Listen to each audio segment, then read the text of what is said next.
ആകാശവാണി.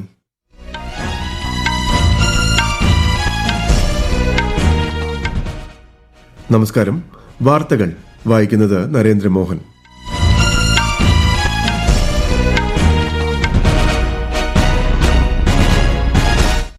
പ്രധാന വാർത്തകൾ. നേരിട്ടുള്ള വിമാന സർവീസുകൾ ഈ മാസം അവസാനത്തോടെ പുനരാരംഭിക്കാൻ ഇന്ത്യയും ചൈനയും ധാരണയായി.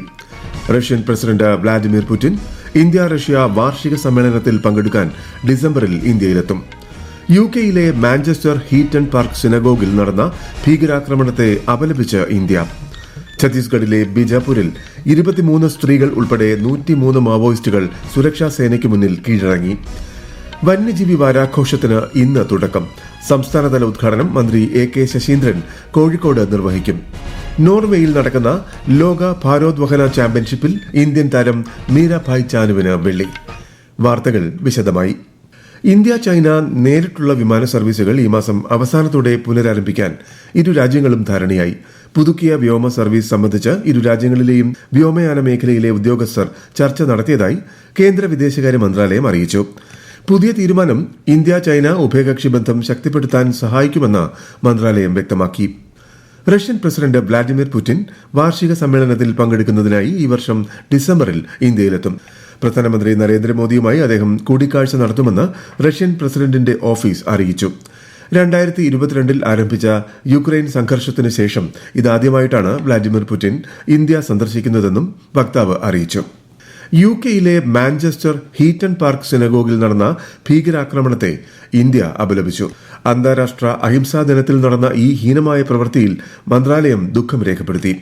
ഭീകരതയിൽ നിന്നും ലോകം നേരിടുന്ന വെല്ലുവിളിയുടെ ഓർമ്മപ്പെടുത്തലാണ് ഈ ആക്രമണമെന്നും ആഗോള സമൂഹം ഇതിനെ ചെറുത്ത് തോൽപ്പിക്കണമെന്നും വിദേശകാര്യ മന്ത്രാലയം പ്രസ്താവനയിൽ പറഞ്ഞു. ഛത്തീസ്ഗഡിലെ ബിജാപൂരിൽ 23 സ്ത്രീകൾ ഉൾപ്പെടെ 103 മാവോയിസ്റ്റുകൾ സുരക്ഷാ സേനയ്ക്ക് മുന്നിൽ കീഴടങ്ങി. ഇതിൽ 49 മാവോയിസ്റ്റുകളെ പിടികൂടുന്നവർക്ക് 1,06 ലക്ഷം രൂപയിലധികം പാരിതോഷികം പ്രഖ്യാപിച്ചിരുന്നു. ഇതോടെ ബിജാപൂർ ജില്ലയിൽ ഈ വർഷം കീഴടങ്ങിയ മാവോയിസ്റ്റുകളുടെ എണ്ണം 410 ആയി. വിദേശകാര്യമന്ത്രി S ജയശങ്കറും കേന്ദ്രമന്ത്രി രാംമോഹൻ നായിഡു കിഞ്ചരാപ്പുവും വ്യോമയാന മേഖലയിലെ ഉദ്യോഗസ്ഥരുമായി ന്യൂഡൽഹിയിൽ ഉന്നതതല യോഗം ചേർന്നു. എയർബസ്, ഇൻഡിഗോ എന്നിവയുടെ ഉന്നത ഉദ്യോഗസ്ഥർ യോഗത്തിൽ പങ്കെടുത്തു. രാജ്യത്തെ വ്യോമയാന മേഖലയെ ശക്തിപ്പെടുത്തുന്നതിലും ഇന്ത്യ യൂറോപ്പ് സാമ്പത്തിക ബന്ധം കൂടുതൽ ആഴത്തിലാക്കുന്നതിനെക്കുറിച്ചും യോഗം ചർച്ച ചെയ്തു. വ്യവസായ ആവശ്യങ്ങൾക്കനുസരിച്ച് വിദ്യാർത്ഥികൾക്ക് ആവശ്യമായ വിദ്യാഭ്യാസം ഡിജിറ്റലായി നൽകുന്നതിനായി NIELIT പ്രവർത്തിക്കുമെന്ന് കേന്ദ്രമന്ത്രി അശ്വിനി വൈഷ്ണവ്. ന്യൂഡൽഹിയിൽ national institute of electronics and information technology digital university platform ഉദ്ഘാടനം ചെയ്യുകയായിരുന്നു അദ്ദേഹം. ഉയർന്ന നിലവാരമുള്ള ഡിജിറ്റൽ വിദ്യാഭ്യാസം ജനാധിപത്യവൽക്കരിക്കുന്നതിനാണ് ഈ പ്ലാറ്റ്ഫോം രൂപകൽപ്പന ചെയ്തിരിക്കുന്നതെന്നും ശ്രീ അശ്വിനി വൈഷ്ണവ് പറഞ്ഞു. The focus of NIELIT Digital University will be to give the education which is needed by the industry. NIELIT will start discussing with the industry participants, and about 500 industries will be selected by NIELIT for preparing the courses which are in line with what the students would like to have, so that they become absolutely aligned with the industry's requirements. 2025-26 kharif പരുത്തി സീസണിലേക്ക് കുറഞ്ഞ താങ്ങുവില നിശ്ചയിക്കുന്നതിനുള്ള സമഗ്ര അവലോകന യോഗം നടന്നു.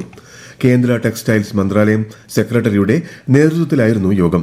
കർഷകർക്ക് മെച്ചപ്പെട്ട സംഭരണ വിതരണ സംവിധാനം ഉറപ്പാക്കുന്നതിന് 11 സംസ്ഥാനങ്ങളിലായി 550 പരുത്തി സംഭരണ കേന്ദ്രങ്ങൾ പ്രവർത്തനക്ഷമമാക്കിയിട്ടുണ്ടെന്ന് മന്ത്രാലയം അറിയിച്ചു. പ്രതിവർഷം കുറഞ്ഞത് 5000 രൂപയുടെ ഖാദി ഉൽപ്പന്നങ്ങൾ വാങ്ങണമെന്ന് രാജ്യത്തെ ജനങ്ങളോട് അഭ്യർത്ഥിച്ച് കേന്ദ്ര ആഭ്യന്തരമന്ത്രി അമിത് ഷാ. ഖാദി മഹോത്സവത്തോടനുബന്ധിച്ച് ന്യൂഡൽഹിയിൽ മാധ്യമപ്രവർത്തകരോട് സംസാരിക്കുകയായിരുന്നു അദ്ദേഹം. കഴിഞ്ഞ 11 വർഷത്തിനിടെ ഖാദിയുടെയും ഗ്രാമ വ്യവസായ ഉൽപ്പന്നങ്ങളുടെയും വിൽപ്പന 5 മടങ്ങ് വർദ്ധിച്ചതായും ശ്രീ അമിത് ഷാ പറഞ്ഞു.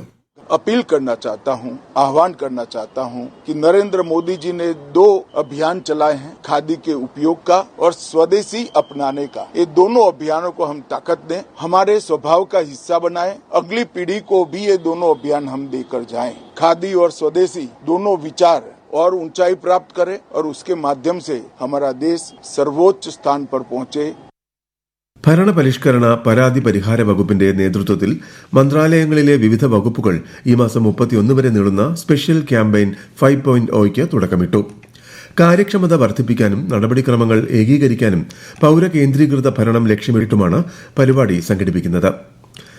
പ്രധാനമന്ത്രി നരേന്ദ്രമോദി ആകാശവാണിയിലൂടെ ജനങ്ങളുമായി ആശയങ്ങൾ പങ്കുവയ്ക്കുന്ന പ്രതിമാസ റേഡിയോ പ്രഭാഷണ പരിപാടിയായ മൻ കി ബാത്തിന് ഇന്ന് 11 വയസ്സ്. 2014 ഒക്ടോബർ 3 മൻ കി ബാത്തിന്റെ ആദ്യ പ്രക്ഷേപണം നടന്നത്. അമേരിക്കൻ പ്രസിഡന്റായിരുന്ന ബരാക് ഒബാമ ഉൾപ്പെടെയുള്ള നിരവധി പ്രമുഖർ മൻ കി ബാത് പരിപാടിയിൽ അതിഥികളായി എത്തിയിരുന്നു. ജനങ്ങളിൽ നിന്നും നേരിട്ട് നിർദ്ദേശങ്ങളും അഭിപ്രായങ്ങളും സ്വീകരിക്കുന്നതിനുള്ള സംവിധാനവും ഒരുക്കിയിട്ടുണ്ട്. ഈ വാർത്തകൾ ആകാശവാണിയിൽ നിന്ന്.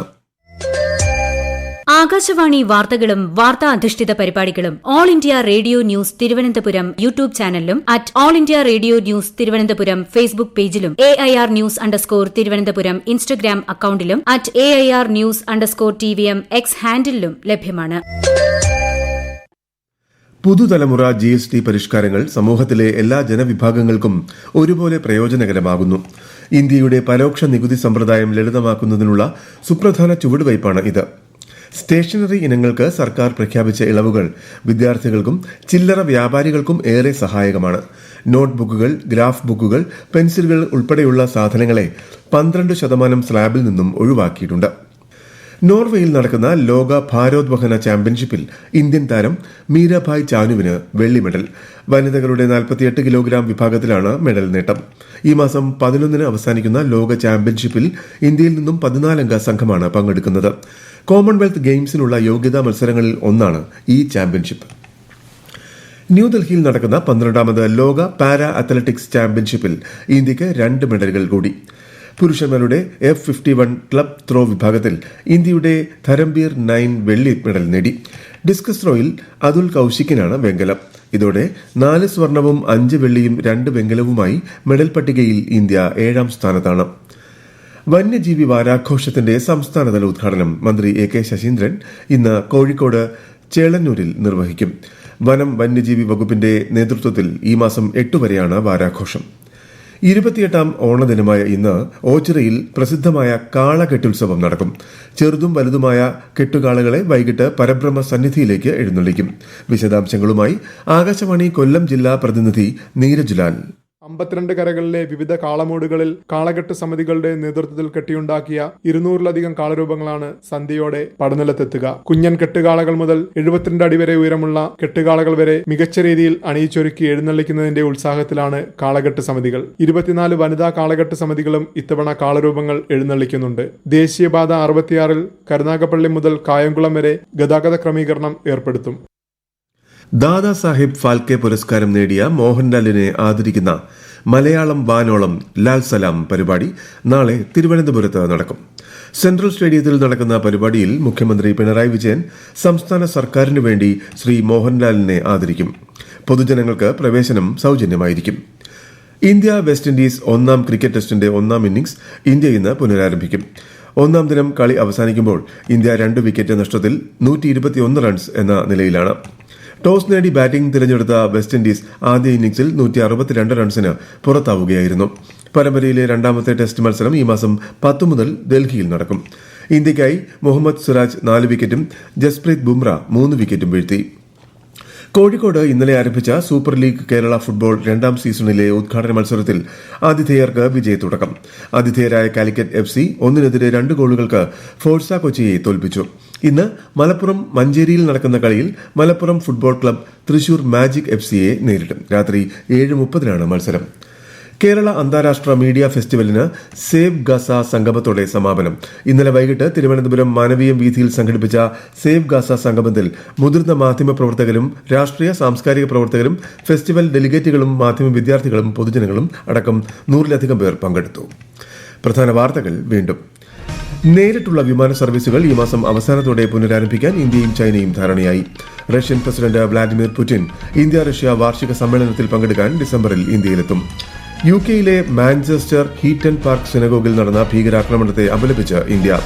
ഛത്തീസ്ഗഡിലെ ബിജാപൂരിൽ 23 സ്ത്രീകൾ ഉൾപ്പെടെ 103 മാവോയിസ്റ്റുകൾ സുരക്ഷാസേനയ്ക്ക് മുന്നിൽ കീഴടങ്ങി. വന്യജീവി വാരാഘോഷത്തിന് ഇന്ന് തുടക്കം. സംസ്ഥാനതല ഉദ്ഘാടനം മന്ത്രി AK ശശീന്ദ്രൻ കോഴിക്കോട് നിർവഹിക്കും. നോർവേയിൽ നടക്കുന്ന ലോക ഭാരോദ്വഹന ചാമ്പ്യൻഷിപ്പിൽ ഇന്ത്യൻ താരം മീരാഭായ് ചാനുവിന് വെള്ളി. വാർത്തകൾ കഴിഞ്ഞു. അടുത്ത വാർത്താ പ്രക്ഷേപണം ഉച്ചയ്ക്ക് 12:30.